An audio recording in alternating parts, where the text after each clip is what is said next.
नमस्कार साथियों, स्वागत है आपका आपके अपने YouTube channel geography bye Anil नागर सर पर। साथियों, हम लोग बात कर रहे थे अफ्रीका महाद्वीप के विषय में, और अफ्रीका महाद्वीप की लास्ट हम अफ्रीका महाद्वीप के पर्वत और अफ्रीका के पठारों के विषय में हम लोग बातें कर चुके थे। आज हम बात करते हैं अफ्रीका महाद्वीप के डेजर्ट, मरुस्थल और अफ्रीका महाद्वीप के मैदानों के बारे में। तो अफ्रीका के मरुस्थल के विषय में बात करें,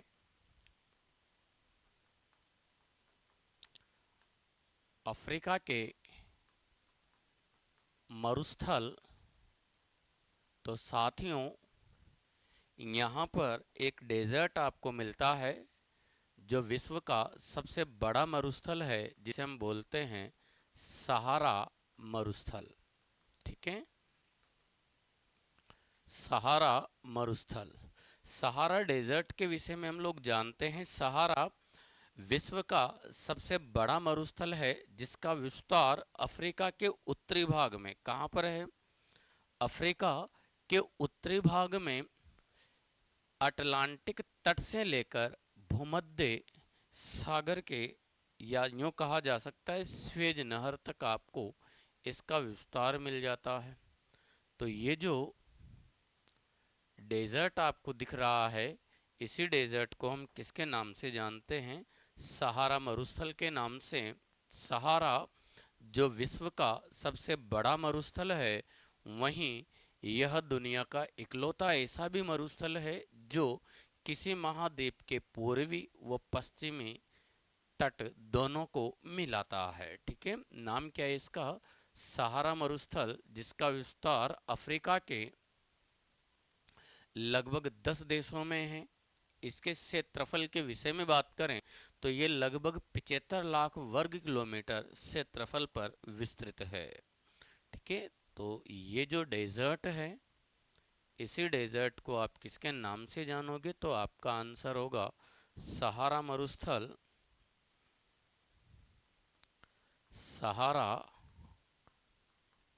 मरुस्थल जो अफ्रीका के पूर्वी व पश्चिमी तटों को जोड़ता है, वहीं यह अफ्रीका के उत्तरी भाग में स्थित है। साथियों, यह विश्व का सबसे गर्म मरुस्थल भी कहा जाता है। क्यों कहा जाता है, क्योंकि इसी मरुस्थल के अंदर, इस मरुस्थल के अंदर अगर बात करते हैं तो विश्व का सबसे गर्म स्थान, जिसका नाम है अल अजीजिया, अल अजीजिया, और ये अल अजीजिया किस देश में मिलने वाला है, तो आपका आंसर होगा लीबिया, जहां का तापमान तापमान 58 डिग्री सेल्सियस अंकित किया जा चुका है। इस प्रकार यह विश्व का सबसे गर्म स्थान है, विश्व का सबसे गर्म स्थान है। वहीं इस डेजर्ट के विषय में बात करें तो इस मरुस्थल का विस्तार अफ्रीका के लगभग 10 देशों में मिल जाता है। कितने देशों में है, 10 देश। 10 देशों में अगर बात करते हैं तो पश्चिमी सहारा, कौन सा, पश्चिमी सहारा, मोरिटोनिया, मोरिटोनिया, ठीक है, अल्जीरिया, अल्जीरिया, लीबिया, मिस्र,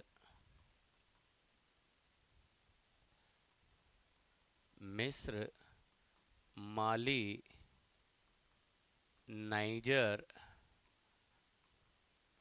नाइजीरिया, चांद, कहाँ पर भी है चांद, चांद, और एक देश आप यहाँ पर देख सकते हो मोरक्को। ठीक है, तो आदि ये जो देश हैं, इन देशों में आपको इस सहारा डेजर्ट का विस्तार मिलता है, जिसका विस्तार अफ्रीका महाद्वीप के लगभग 10 देशों में है। और यह क्षेत्रफल के बारे में बात करें तो लगभग इसका विस्तार 75 लाख वर्ग किलोमीटर क्षेत्रफल पर विस्तृत है और इस तरीके से यह विश्व का सबसे गर्म मरुस्थल, ठीक है, साथ में विश्व का व विश्व का सबसे बड़ा मरुस्थल भी है। साथियों, इस मरुस्थल के विषय में अगर बात करते हैं तो यह सामान्यतः चट्टानी मरुस्थल है। किस टाइप का मरुस्थल है? चट्टानी चट्टानी मरुस्थल है। और आपको पता है चट्टानी मरुस्थल किसके नाम से जाने जाते हैं? हम्मादा। इस प्रकार यह हम्मादा का उदाहरण है। किसका उदाहरण है ये? हम्मादा का उदाहरण है। इसी डेजर्ट के विषय में बात की जाए तो इस डेजर्ट में अगर बात करें तो ध्यान रखेंगे इस सहारा डेजर्ट में एक जनजाति पाई जाती है, नाम है बुद्दू। ठीक है, तो ध्यान रखेंगे बुद्दू जनजाति इसी मरुस्थल में पाई जाती है। एक तो बात है ये, ठीक है। दूसरी, यह अफ्रीका के पूर्वी व पश्चिमी तटों को मिलाता है। अफ्रीका के पूर्वी तट से पश्चिमी तट तक विस्तृत है और इस प्रकार यह विश्व का इकलौता ऐसा महाद्वीप है जो किसी महाद्वीप के दो तटों को एक दूसरे से मिला देता है। ठीक है, तो ये तो था साहब कौन सा मरुस्थल? Sahara desert. साथियों, इस सहारा डेजर्ट के अंदर जो स्थानीय और शुष्क पवनें चलती है तो उनके विषय में बात करें तो इस मरुस्थल के अंदर स्थानीय स्थानीय व शुष्क पवनें जो चलती है, ऐसी पवनों को किसके नाम से जाना जाता है? तो आपका आंसर होगा ऐसी पवनों को साथियों हरमट्टान पवन के नाम से जानते हैं। इसी पवन को और किसके नाम से जाना जाता है? तो आपका आंसर होगा सिमको। क्या भी कहा जाता है? सिमको, या जिसे डॉक्टरी पवन के नाम से भी जाना जाता है। किसके नाम से भी जाना जाता है? डॉक्टरी पवन। इस हरमट्टान को क्या कहा गया है? डॉक्टरी पवन भी कहा जाता है। डॉक्टरी पवन भी इसे कहा गया है। वहीं इस मरुस्थल में एक और पवन चलती है जिसका नाम है सिराकू पवन। और इस सिराकू पवन को इटली में रक्त वाहिनी कहा जाता है। कहाँ पर? इटली में इसे किसके नाम से जाना जाता है? रक्त वाहिनी के नाम से जाना जाता है। तो ये तो था कौन सा डेजर्ट? सहारा मरुस्थल। ऐसे मरुस्थलों में अगर बात करते हैं तो हमें एक और डेजर्ट मिल जाता है जिसका अधिकांश विस्तार तो हमें कहाँ पर मिलता है? तो आपका आंसर होगा बोत्सवाना। लेकिन बोत्सवाना के साथ साथ यह दक्षिण अफ्रीका लेसोथो में भी स्थित है। कहाँ पर भी स्थित है? दक्षिण अफ्रीका और लेसोथो में भी स्थित है। नाम क्या है इसका? तो आपका आंसर होगा कालाहारी मरुस्थल। क्या नाम है इसका? कालाहारी मरुस्थल। ठीक है, तो ये जो डेजर्ट हमारे पास दिख रहा है, इसी डेजर्ट को हम किसके नाम से जानते हैं? तो आपका आंसर हो जाएगा कालाहारी। और इस कालाहारी डेजर्ट के विषय में बात की जाए तो इस कालाहारी डेजर्ट को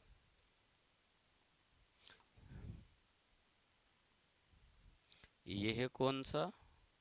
कालाहारी।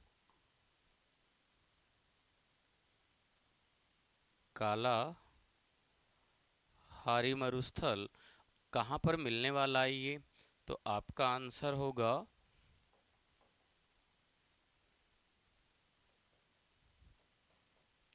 कालाहारी मरुस्थल।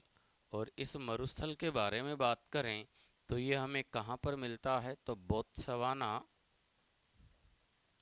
बोत्सवाना के बाद दक्षिणी अफ्रीका। ठीक है, दक्षिणी अफ्रीका के बाद अगर बात करते हैं तो ये लेसोथो में भी इसका विस्तार मिल जाता है। इस डेजर्ट के बारे में अगर बात करते हैं तो यह रेतीला मरुस्थल है। कैसा है? रेतीला डेजर्ट है। रेतीला मरुस्थल है, और रेतीला मरुस्थल है इसका मतलब यह इर्ग का उदाहरण है। किसका उदाहरण है? इर्ग का उदाहरण है। ऐसे डेजर्ट के अंदर अगर बात करें तो इस डेजर्ट में ध्यान रखना, इस कालाहारी मरुस्थल में बुशमैन कौन सी जनजाति निवास करती है? तो ध्यान रखिएगा, इस मरुस्थल में आपको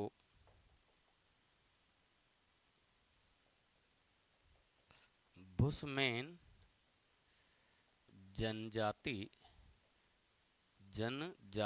पाई जाती है। जनजाति निवास करती है, तथा इसमें अत्यधिक तेज दौड़ने वाला पक्षी शुतुरमुर्ग, तेज दौड़ने वाला पक्षी कौन सा? शुतुरमुर्ग पाया जाता है। आगे बढ़ते हैं। ये तो हुआ साथियों कौन सा? कालाहारी मरुस्थल। ऐसे डेजर्ट के अंदर अगर बात करते हैं तो ऐसे मरुस्थल के अंदर हमें यह एक और डेजर्ट मिल जाता है, जो मुख्यतः तो कहाँ पर मिलता है आपको? तो आपका आंसर होगा नामीबिया में, लेकिन इसका कुछ भाग अंगोला और साउथ अफ्रीका में भी है। इसी डेजर्ट को साथियों आप किसके नाम से जानोगे? तो आपका आंसर होगा नामिब मरुस्थल। तो ये जो डेजर्ट हम यहाँ पर देख रहे हैं, इसी मरुस्थल को किसके नाम से जाना जाता है? तो हमारा आंसर है नामिब मरुस्थल। ठीक है, तो ये जो डेजर्ट है इसी को आप किसके नाम से जानोगे? नामिब मरुस्थल। और ये जो नामिब मरुस्थल है इसका निर्माण बेंगुला की ठंडी जलधारा से हुआ है। नामिब मरुस्थल, सबसे पहले तो आपसे पूछा जाए ये कहाँ पर है, तो आपका आंसर होगा नामीबिया में। ठीक है, मूलतः यह हमें कहाँ पर मिलने वाला है? तो नामीबिया। ठीक, इस नामिब मरुस्थल के अंदर बात करें तो इस मरुस्थल का जो निर्माण है वो किससे हुआ है? तो इसका निर्माण बेंगुला की ठंडी धारा से हुआ है। ठीक है, किससे हुआ है ये? बेंगुला की ठंडी जलधारा से निर्मित है।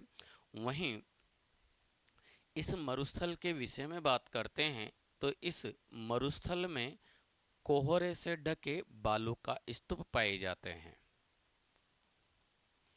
कोहरे से ढके बालू का स्तूप पाए जाते हैं, इसीलिए इस मरुस्थल को यूनेस्को द्वारा विश्व विरासत की सूची में सम्मिलित किया गया है। इसलिए यूनेस्को द्वारा क्या किया गया है? यूनेस्को द्वारा विश्व विरासत की सूची में सम्मिलित किया गया है। सम्मिलित किया गया है। ठीक है, आगे बढ़ते हैं। ऐसे डेजर्ट में साथियों अगर बात करते हैं तो ऐसे मरुस्थल में आपको एक और मरुस्थल मिलने वाला है, नाम है ओगादेन डेजर्ट। और ये जो ओगादेन मरुस्थल है ये कहाँ पर मिलता है? तो इथोपिया में। कहाँ पर है ये? इथोपिया। तो ये जो डेजर्ट है, इसी डेजर्ट को आप किसके नाम से जानोगे? तो आपका आंसर होगा ओगादेन मरुस्थल। नाम क्या है इसका? ओगादेन मरुस्थल। ठीक है, इस डेजर्ट के विषय में बात की जाए तो ये कहाँ पर मिलता है आपको? इथोपिया। और इस ओगादेन मरुस्थल में मसाई जनजाति, कौन सी? मसाई जनजाति निवास करती है, जो विश्व की सबसे कुपोषित जनजाति है। इसीलिए इस ओगादेन मरुस्थल को विश्व का सबसे कुपोषित मरुस्थल भी माना जाता है। मसाई जनजाति निवास करती है जो विश्व की सबसे कुपोषित जनजाति है।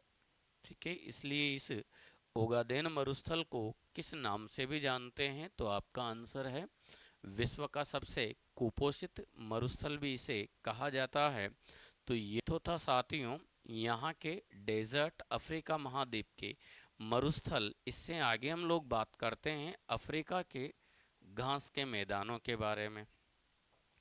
तो अफ्रीका महाद्वीप के अंदर जो घास के मैदान मिलते हैं, अफ्रीका के घास मैदान, तो यहाँ पर पाए जाने वाले जो घास के मैदान हैं उनमें मुख्य रूप से एक तो मिलता है सवाना। कौन सा है? सवाना घास मैदान। और इस सवाना घास मैदान के विषय में चर्चा करें तो ये ध्यान रखना विषुवतरेखीय क्षेत्र में स्थित है। कहाँ पर स्थित है? तो इसका विस्तार विषुवत रेखा के दोनों ओर है। दोनों ओर है। ठीक है, विषुवत रेखा के दोनों ओर स्थित है। स्थित है। ठीक है, देखते हैं इसकी लोकेशन पर बात करें तो ये हमें कहाँ पर मिलता है। तो आपको पता है यहाँ से ये एक रेखा होकर गुजरती है। इसी रेखा को साथियों किसके नाम से जाना जाता है? विषुवत रेखा, या इसे ही कहा गया है भूमध्य रेखा। और ये जो सवाना मैदान है, इस सवाना मैदान का विस्तार इस विषुवत रेखा के दोनों ओर हमें कुछ इस तरीके से मिलता है। ठीक है, तो ये जो पूरा का पूरा घास मैदान आप यहाँ पर देख पा रहे हैं, इसी घास मैदान को साथियों किसके नाम से जाना जाता है? तो आपका आंसर होगा सवाना घास का मैदान। ठीक है, तो ये जो मैदानी भाग है इसी को बोला जाता है क्या? सवाना घास मैदान। और इस सवाना घास मैदान के बारे में बात करते हैं तो इसी मैदान को आप किसके नाम से जानोगे? सवाना घास का मैदान। इस घास मैदान में साथियों 75 से 100 सेंटीमीटर वार्षिक वर्षा देखने को मिलती है, इसलिए इस मैदान में मोटी मोटी घासों का विकास हुआ है। अत्यधिक मोटी व बड़ी घासों का, लंबी लंबी घासों का विकास हुआ है और इन घासों के कारण ही यह मैदान प्राचीन काल में शिकार का प्रमुख केंद्र रहा है। इसीलिए इस मैदान को the big of the big change of game के नाम से जाना जाता है। द बिग गेम चेंज के नाम से इसे जाना जाता है। नाम क्या है इस मैदान का? तो सबसे पहले तो आप देखते हो ये है सवाना घास मैदान। क्या नाम है इसका? सवाना घास का मैदान।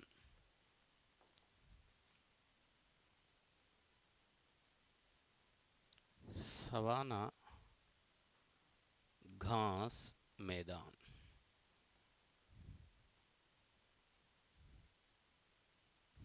ठीक है। और इस सवाना घास मैदान के बारे में अगर बात करते हैं तो ये जो मैदान है, इस मैदान, यह आप देख पा रहे हैं उष्णकटिबंधीय क्षेत्रों में स्थित है। सवाना घास मैदान। ठीक है। और इस मैदान के विषय में बात करें तो ये किस टाइप का मैदान है? तो उष्णकटिबंधीय घास का मैदान है। से पहले साथियों हमने यहाँ पर ये एक डेजर्ट के बारे में बात की थी। इसी डेजर्ट को क्या कहा जाता है? सहारा मरुस्थल। क्या कहा जाता है? सहारा मरुस्थल। साथियों इस सहारा मरुस्थल और ये जो सवाना घास का मैदान है, इस मैदान के बीच में आपको ये अत्यधिक सकरा एरिया दिखाई दे रहा है। ठीक है। ये जो इन दोनों के मध्य का क्षेत्र है, यह अत्यधिक पिछड़ा क्षेत्र है। क्या है ये? अत्यधिक पिछड़ा क्षेत्र है, जिसे साहिल प्रदेश के नाम से जाना जाता है। तो ये है हमारे पास क्या? सहारा डेजर्ट, सहारा मरुस्थल। और इस सहारा मरुस्थल और सवाना घास मैदान के मध्य में आपको अत्यधिक पिछड़ा क्षेत्र दिखाई देता है। ये वाला जो एरिया है, इसी क्षेत्र को किसके नाम से जाना जाता है? तो आपका आंसर होगा साहिल प्रदेश। क्या कहा जाता है साथियों? इसे साहिल प्रदेश के नाम से जानते हैं।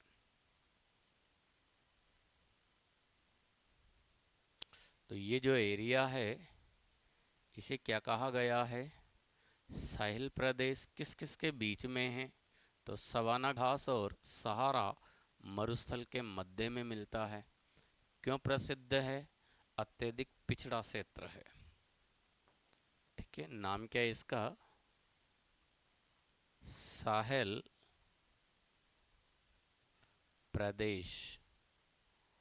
ठीक है। और ये जो साहिल प्रदेश है, ये क्यों फेमस है? तो आपका आंसर हो जाएगा अत्यधिक पिछड़ा क्षेत्र।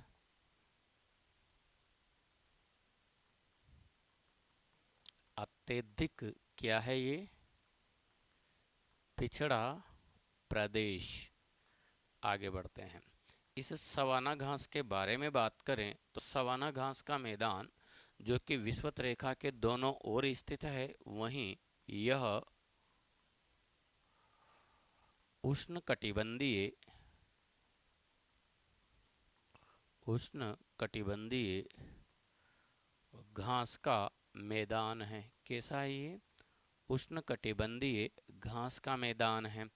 वहीं इस मैदान के बारे में बात करें तो इस मैदान में लगभग 75 से 100 सेंटीमीटर वार्षिक वर्षा होती है। इसलिए इस मैदान में मोटी मोटी मोटी मोटी लंबी घासों का विकास हुआ है, विकास हुआ है। और यहाँ पर अच्छी खासी घास पाए जाने के कारण यह जैव विविधता उस समय जंगली जानवरों के लिए यह मैदान प्रसिद्ध हुआ करता था। और जंगली पशुओं के लिए प्रसिद्ध होने के कारण यहाँ पर प्राचीन काल में यह शिकार का प्रमुख केंद्र रहा है। इसीलिए इसे the big game of change के नाम से जाना जाता है। किसके नाम से जाना जाता है? The big game of change. ठीक है, तो विकास हुआ है, इसलिए यह जंगली जानवरों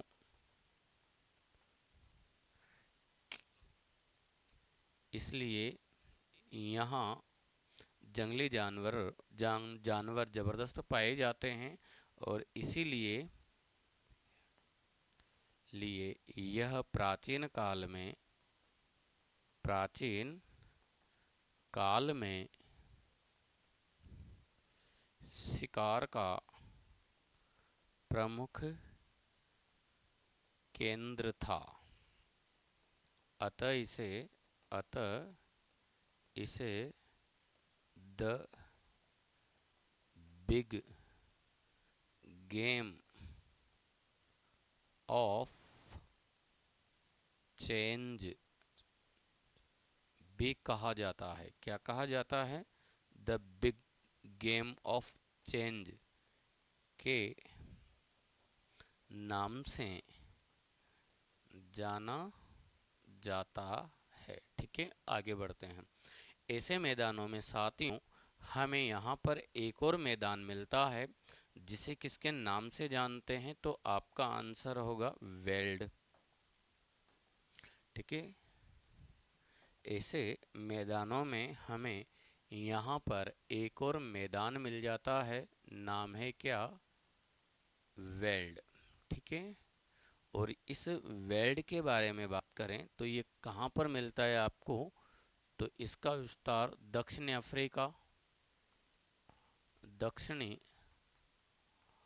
अफ्रीका, ठीक है, कहाँ पर है? दक्षिणी अफ्रीका, बोत्सवाना, लेसोथो जैसे देशों में है। यह शीतोष्ण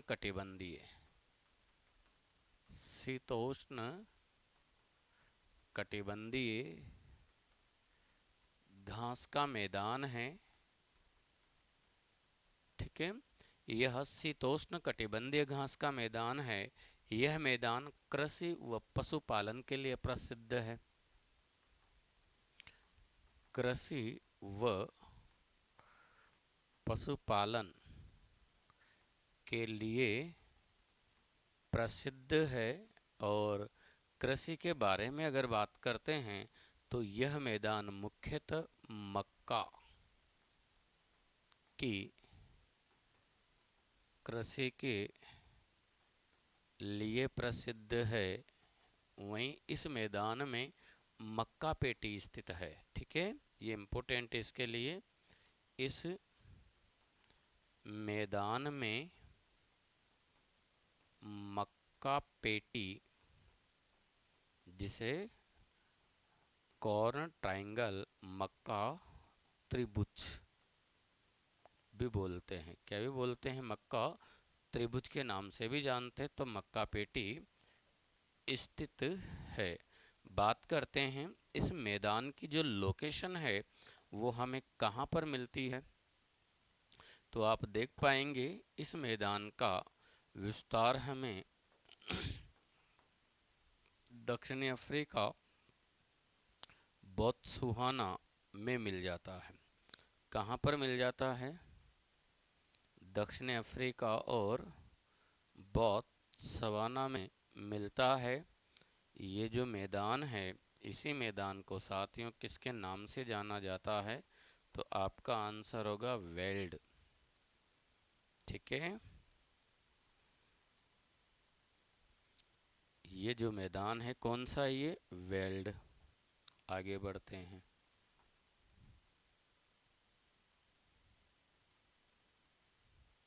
क्या कहा जाता है इसे, वेल्ड।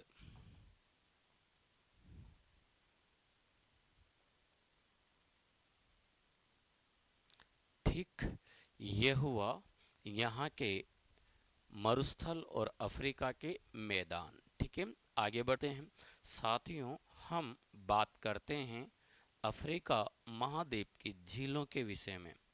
से पहले मैं आपको याद दिला दूं, अफ्रीका महाद्वीप में विश्व की सबसे लंबी दरारी घाटी स्थित है, जिसे महान भ्रंश घाटी के नाम से जाना जाता है। महान भ्रंश घाटी के नाम से जाना जाता है। और इस महान भ्रंश घाटी के विषय में बात करें तो एक तो ध्यान रखना, इसका जो निर्माण हुआ है, इसका निर्माण ध्यान रखिएगा, नूबियन व सोमाली प्लेट के अपसारी संचलन से हुआ है। नूबियन व सोमाली प्लेट के अपसरण से, अपसरण या अपसारी संचलन से निर्मित है। ठीक है, वहीं इसके विषय में बात करें तो यह विश्व की सबसे लंबी दरारी घाटी है। विश्व की सबसे लंबी दरारी घाटी है, जिसका विस्तार, ठीक है, इसके विस्तार के बारे में बात करें तो आप देख पा रहे हैं ये आपको कहां से कहां तक मिलती है। तो ध्यान रखेंगे, यहाँ पर हम एक महाद्वीप देखते हैं जिसे कहा जाता है एशिया महाद्वीप। ठीक है, और एशिया महाद्वीप में इसका विस्तार जॉर्डन से, कहां से, जॉर्डन से, जॉर्डन से लेकर इस लाल सागर में होते हुए, कहां पर होते हुए, इस तरीके से ये जो दरार देख रहे हो, इसी दरार को आप किसके नाम से जानते हो, तो आपका आंसर हो जाएगा महान भ्रंश घाटी, जिसका विस्तार जॉर्डन से लेकर, जॉर्डन में यहाँ आपको एक झील मिलती है जो जॉर्डन और इज़राइल की भ्रंश घाटी पर स्थित है, जिसे कहा जाता है मृत सागर। मृत सागर। मृत सागर के बाद अगर देखते हैं तो यहाँ मिलता है आपको ये लाल सागर। ठीक है, लाल सागर के बाद अगर देखते हैं तो ये भ्रंश घाटी जैसे जैसे आगे बढ़ती है तो इथोपिया, कहाँ पर, इथोपिया और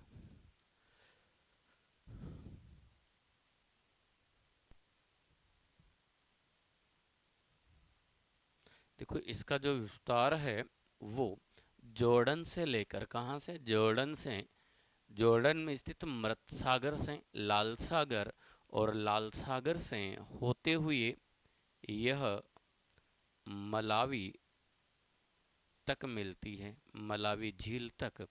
इसका विस्तार कुछ इस तरीके से देखने को मिलता है। ठीक है, यहाँ पर जब आप देखोगे तो मोजाम्बिक और मोजाम्बिक में आपको ये एक लेक मिलती है।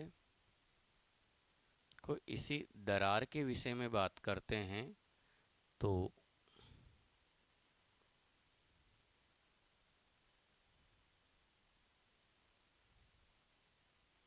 इस तरीके से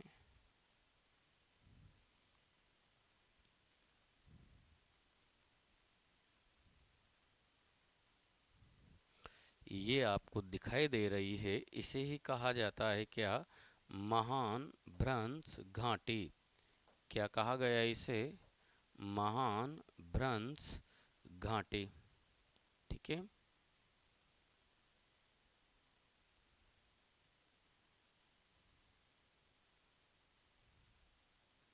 देखो इस तरीके से ये जो देख पा रहे हैं, इस तरीके से यह वी शेप में हमें मिलती है और इसी को कहा जाता है महान भ्रंश घाटी। क्या कहा गया इसे? महान भ्रंश घाटी, जिसका इधर वाला जो हिस्सा है ये तो कहा जाता है क्या? पूर्वी भ्रंश घाटी, और इसका ये वाला जो हिस्सा है इसे बोला जाता है पश्चिमी भ्रंश घाटी। ठीक है, इसका विस्तार आप देख रहे हो, मृत सागर, जॉर्डन में स्थित मृत सागर से मलावी झील जो कि किस देश में है ये? तो आपका आंसर होगा मलावी देश में ही है। तो विस्तार आपको कहाँ से कहाँ तक मिलता है? तो जॉर्डन में मृत सागर से लाल सागर होते हुए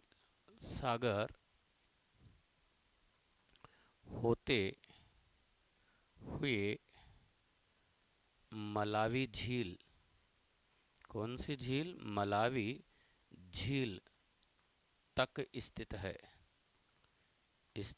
है, जिसके आकार के विषय में बात की जाए तो इसका जो आकार है वो कैसा है? तो आपका आंसर होगा वी आकार की है। कैसी है ये?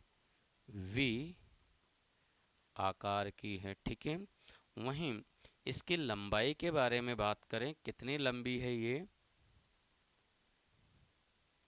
लंबाई तो 6400 किलोमीटर। कितनी लंबी है?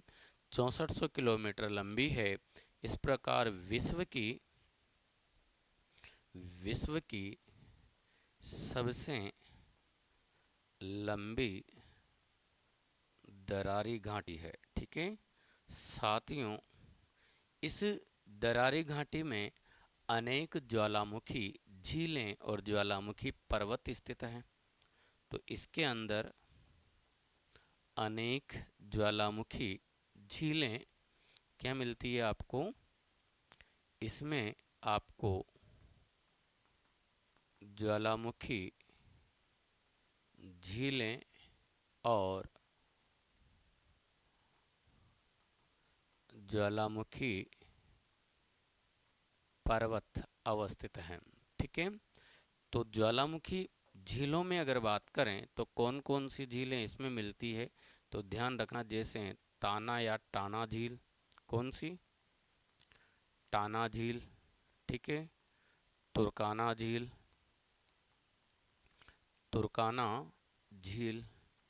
मलावी झील। ठीक है, टगनिका झील, कीबू झील, एडवर्ड झील। ठीक है, एडवर्ड के बाद अगर हम बात करते हैं तो अल्बर्ट झील आदि इसमें अवस्थित महत्वपूर्ण झीलें हैं। तो ज्वालामुखी पर्वतों के बारे में बात करें तो जैसे किली मिंजारो पर्वत। ठीक है, केनिया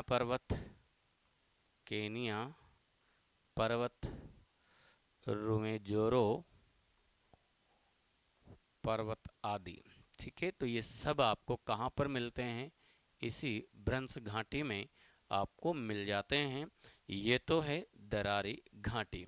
अब जैसा कि हमने बात की है कि इस दरारी घाटी के अंदर अनेक झीलें स्थित है, तो यहाँ की झीलों के विषय में भी बात कर लेते हैं। तो इस महाद्वीप में हमें जो झीलें मिलती है उनके बारे में बात की जाए तो साथियों, आपको एक झील तो इथोपिया में मिलती है। इसी झील को कहा जाता है टाना झील। क्या कहा जाता है इसे? टाना झील। और इसी टाना झील से ब्लू नील नीली नील का उद्गम होता है। किसका उद्गम होता है?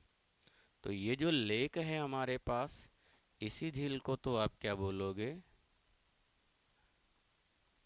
टाना झील।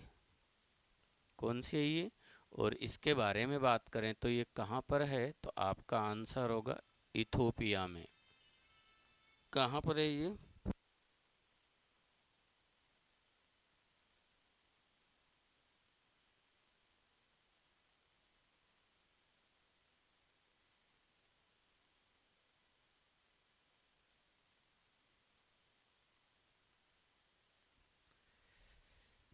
ये टाना झील, और ये कहाँ पर मिलती है आपको? इथोपिया में। और इस झील के बारे में अगर बात करते हैं तो इसी झील से एक नदी निकलती है। कौन सी? तो आपका आंसर होगा ब्लू नील। नीली नील का उद्गम होता है।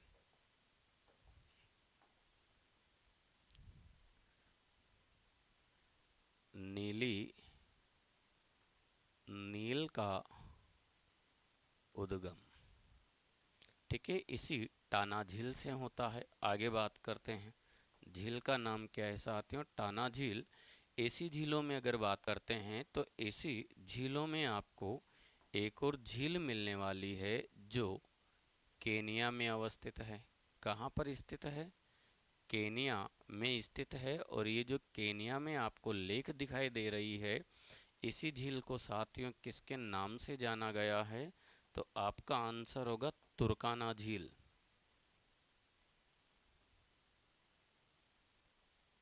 तुर्काना झील।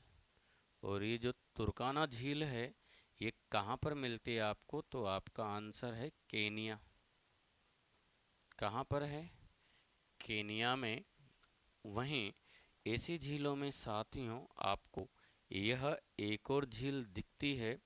इसी झील को आप किसके नाम से जानोगे? तो आपका आंसर है मलावी झील। ठीक है, क्या नाम है इस झील का? मलावी। और आप देख पा रहे होंगे ये जो मलावी झील है, ये 3 देशों के बॉर्डर पर स्थित है। 3 देश कौन कौन से हैं? एक तो आपको इधर ये मिलता है मोजाम्बिक, ये है तंजानिया, और तंजानिया के बाद इधर जो आपको दिखाई दे रहा है ये वाला, इसे बोला जाता है क्या? मलावी। तो देखो आप, मलावी, तंजानिया, तंजानिया और मोजाम्बिक की सीमा पर स्थित है। ठीक है, तो नाम क्या है इस झील का? क्या नाम मिलता है इसका? मलावी झील। ये है मलावी झील, जो कहाँ कहाँ पर है? तो आपका आंसर है मोजाम्बिक। कहाँ पर है? मोजाम्बिक। मोजाम्बिक के बाद मलावी, और मलावी के बाद में तंजानिया। कौन सा है? मलावी झील, जो कि मलावी, तंजानिया और मोजाम्बिक में स्थित है। ठीक है, ऐसी झीलों में अगर बात करें तो ऐसी झीलों में साथियों आपको एक और झील मिलती है, जिसके विषय में अगर बात करें तो ये एक लेक है।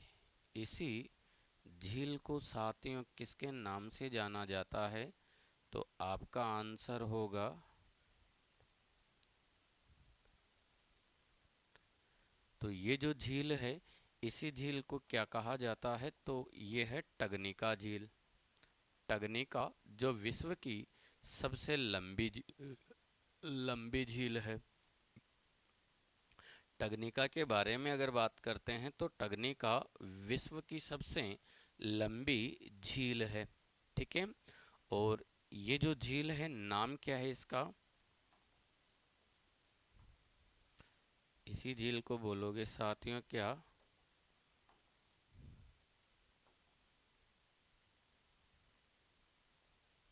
टगनिका झील, टगनिका झील, यह झील 4 देशों की सीमा पर स्थित है। 4 देश देख रहे हैं। एक तो ये मिलता है आपको जाम्बिया। कौन सा है? जाम्बिया के बाद में उत्तर में देखो, यहाँ तो ये जाम्बिया है। जाम्बिया के बाद अगर देखते हैं तो ये है कांगो गणराज्य। कौन सा है? कांगो गणराज्य। कांगो गणराज्य के बाद इधर ये मिलता है आपको तंजानिया, और तंजानिया के बाद एक ये छोटा सा देश दिखाई दे रहा है, इसे कहा जाता है रवांडा। कौन सा? सॉरी, बरुंडी।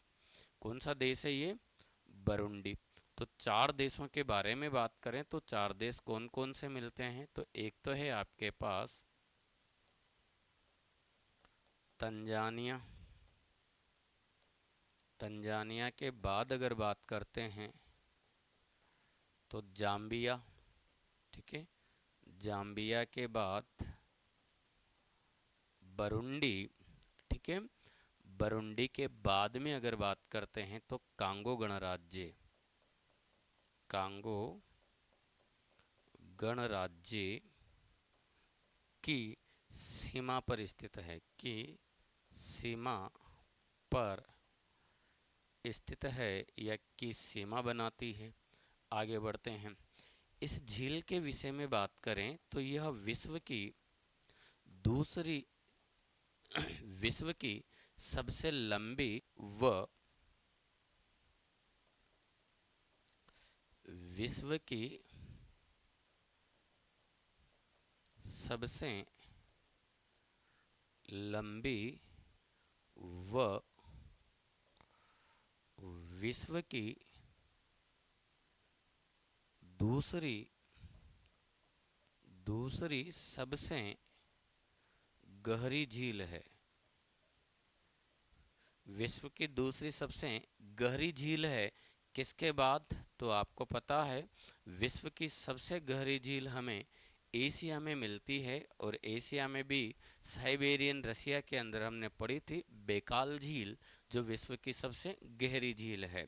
बैकाल झील के बाद टगनिका विश्व की दूसरी सबसे गहरी झील है, तो यह विश्व की सबसे लंबी झील भी है।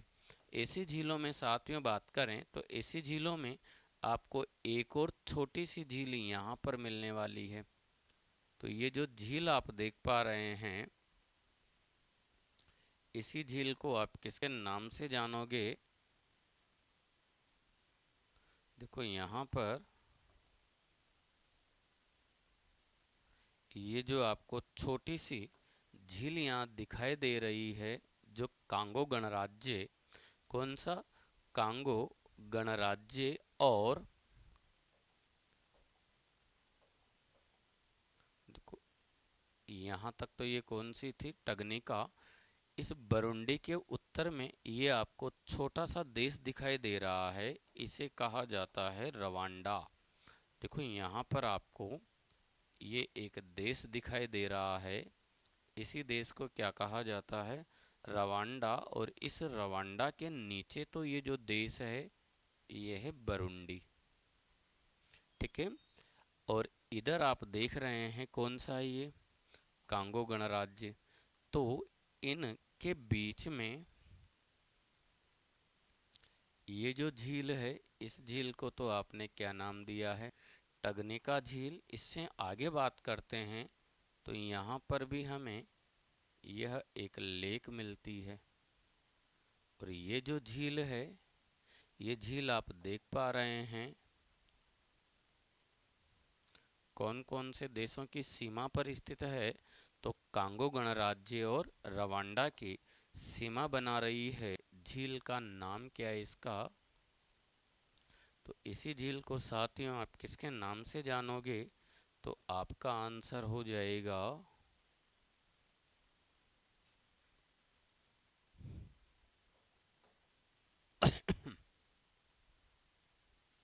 ये जो झील है, इसे ही किसके नाम से जानते हैं? तो आपका आंसर है कीबू। क्या नाम है इस झील का?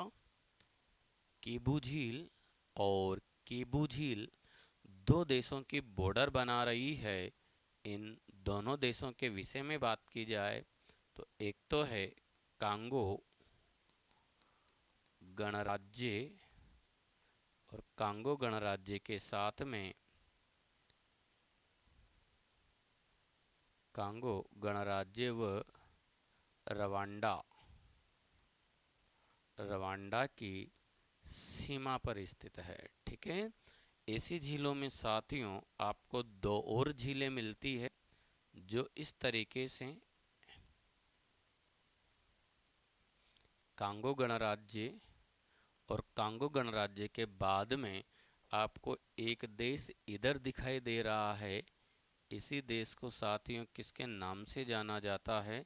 तो ये जो देश है ये है युगांडा। ठीक है, तो इधर तो आपको यहाँ अगर बात करें तो ये जो देश दिख रहा है ये तो युगांडा, और इधर कांगो गणराज्य। तो इन झीलों में अगर चर्चा करते हैं तो इनमें से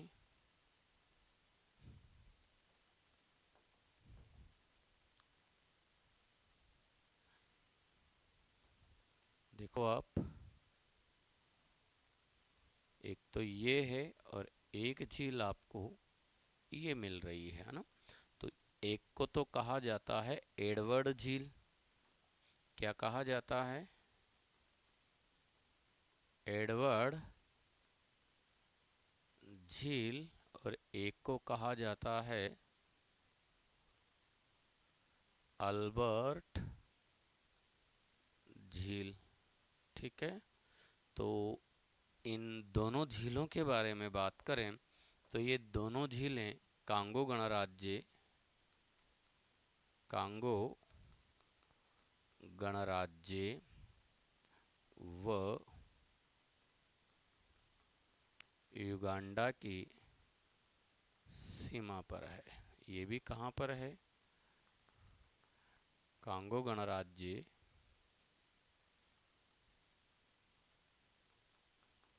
कांगो गणराज्य व युगांडा की सीमा पर स्थित है।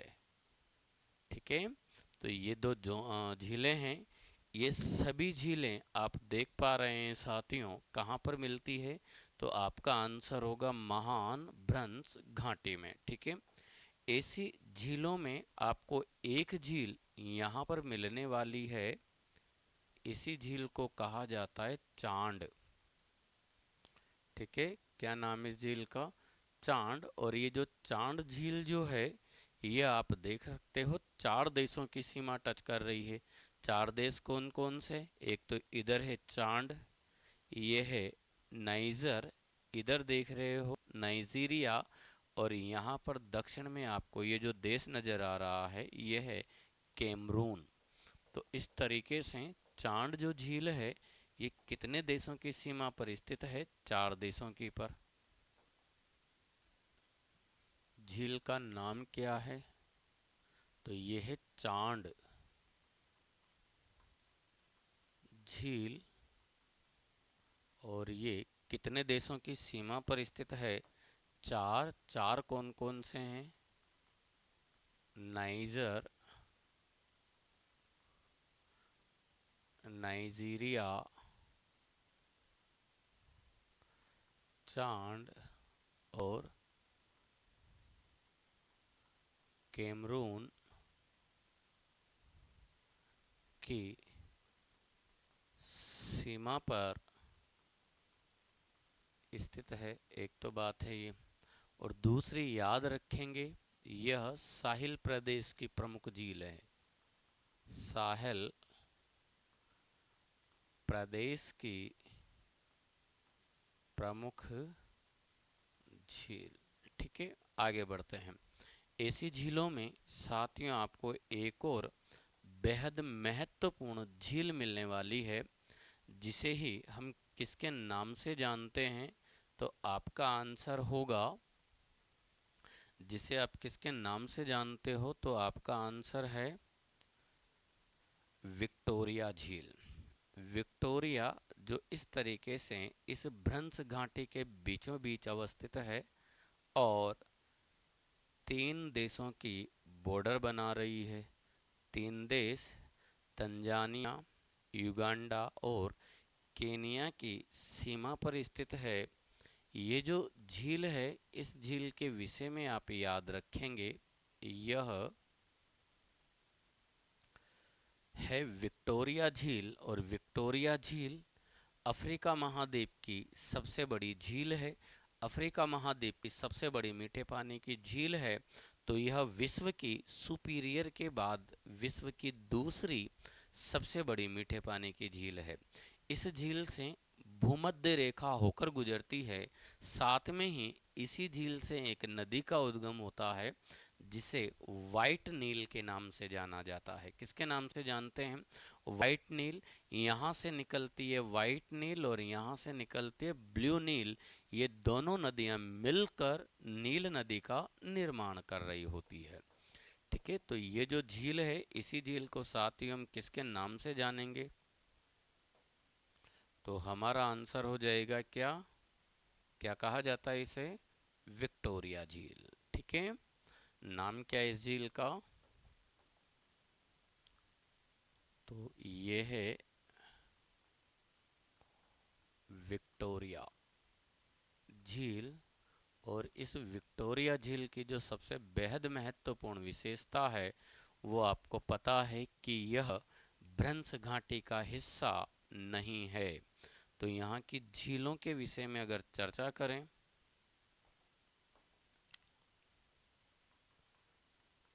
अफ्रीका की झीलें, तो ऐसी झीलों में साथियों सबसे पहले तो हमने एक झील पर बात की है, विक्टोरिया। कौन सी झील? और ये जो विक्टोरिया झील है, ये तीन देशों की बॉर्डर बनाती है, तंजानिया,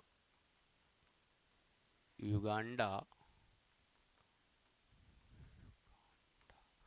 और केनिया की सीमा पर स्थित है। सीमा पर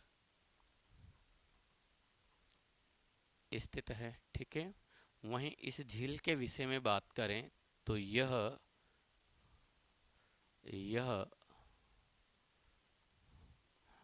भ्रंश घाटी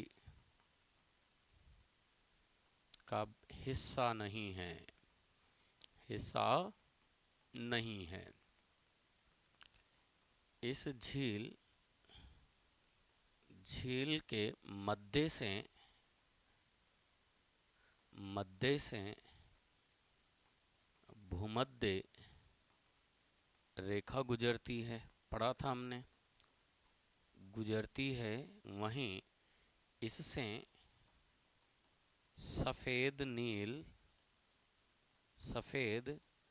नील नदी का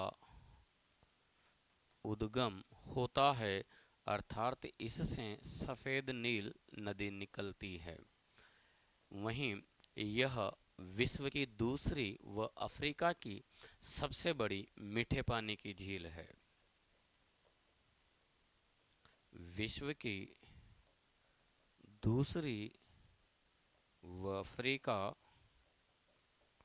अफ्रीका की सबसे बड़ी मीठे पानी की झील है। पानी की झील है। यह हुई साथियों अफ्रीका महाद्वीप की झीलें। यहाँ तक हम अफ्रीका महाद्वीप के भौगोलिक प्रदेशों के विषय में बात कर चुके हैं। अफ्रीका महाद्वीप में अवस्थित विश्व की सबसे बड़ी दरारी घाटी, जिसे हम महान भ्रंश घाटी के नाम से जानते हैं, ग्रेट रिफ्ट वैली के नाम से जानते हैं, इसके विषय में हम लोग बातें कर चुके हैं। यहाँ के मरुस्थल हम लोग पढ़ चुके हैं। यहाँ के घास के मैदानों पर हम लोग चर्चाएं कर चुके हैं। यहाँ की झीलें हम पढ़ चुके हैं। और इन झीलों में से अधिकांश झीलें साथियों भ्रंश घाटी में ही स्थित है, जो ज्वालामुखी निर्मित झीलें हैं। इससे आगे हम लोग बात करते हैं अफ्रीका महाद्वीप की नदियों के बारे में। आज के लिए इतना ही। अफ्रीका की नदियों के विषय में हम लोग कल बात करते हैं। साथियों, अगर वीडियो आपको पसंद आ रहा है तो हमारे चैनल को लाइक करें, चैनल को शेयर करें, चैनल को सब्सक्राइब करें। धन्यवाद।